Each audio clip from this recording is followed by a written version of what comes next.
I don't know how this video is going to play out, so I'm just going to kind of just start speaking and try to edit it into it making sense. So here we go. For those who don't know what has happened, on Sunday during the Pacific Championship game between New Zealand and Tonga, Eli Katoa suffered some pretty serious head knocks.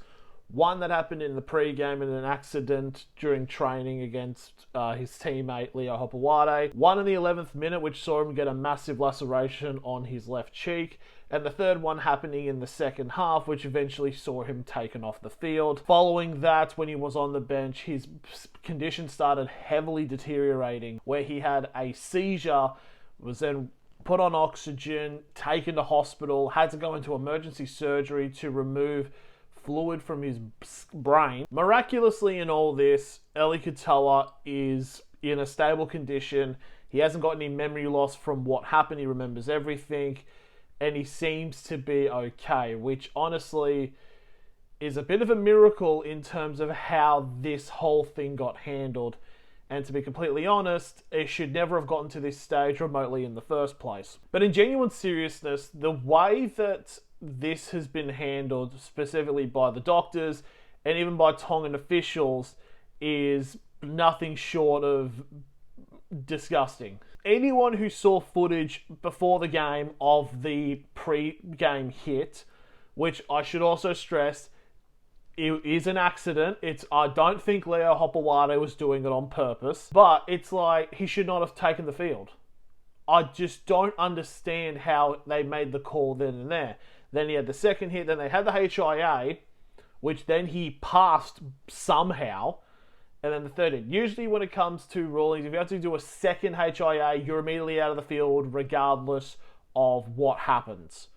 But for some reason, the one in the pre-game did not count to this for some reason. It's just any pre-game hit like that, you're not playing. I've seen less by people saying you shouldn't play. Now, I understand that I need to pretty much stress that I am not a doctor. I am just a fan, but like, been watching enough to think of like, yeah, I kind of know when someone's bell got run. Like, Eli Katoa's eye was bloodshot during the war, like the pre-game, like the anthem. Like, he looked in a bad way then. But I feel like the big thing that pissed me off is that there was a statement done that Tongan officials said that they would have prevented Eli from playing if they saw the footage of the pre-game hit. So, what the fuck? What do you mean? Like, it's not like this happened behind closed doors and barely anyone saw it. Like, it was recorded. It was posted before the game. What are you doing? It's genuinely to a point where it's like, are you kind of just negligent when it comes to this shit?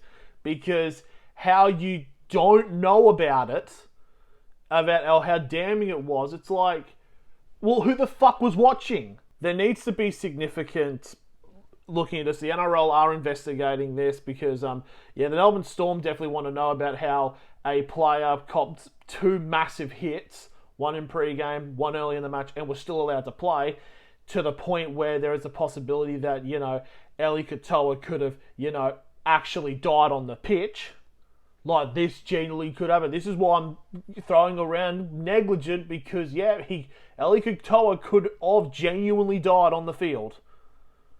Or off the field, whatever. He genuinely could have been in a very serious way. And I feel like this is kind of a thing where it's like, this, especially in 2025, things like this should not be happening. And I'm kind of hoping that this is provided as a massive wake-up call, because, first of all, heads kind of got a role for this. Like, either the Tongan officials who allowed this to happen, or the doctors who just made a really bad decision.